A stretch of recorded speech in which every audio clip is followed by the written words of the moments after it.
એ ભાઈ ક્યાં જાય ભાઈ? કોઈ નહીં, જીમ જવું આ ભાઈ.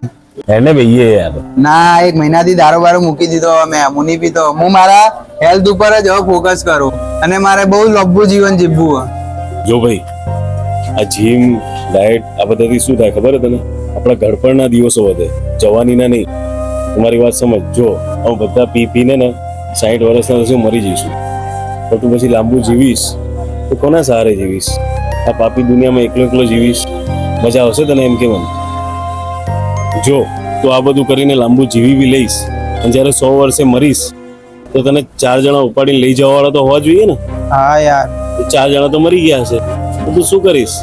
બાકી પછી તારી ઈચ્છા. હો ભાઈ, ચલ ભાઈ ક્યાં પીવા. તો જીમ જતો હતો ને? અરે તેલ લેવા ગયો જીમ. તારું બદનામ કરી દી, નામ કરી દી, એ તાના તે આ દેકા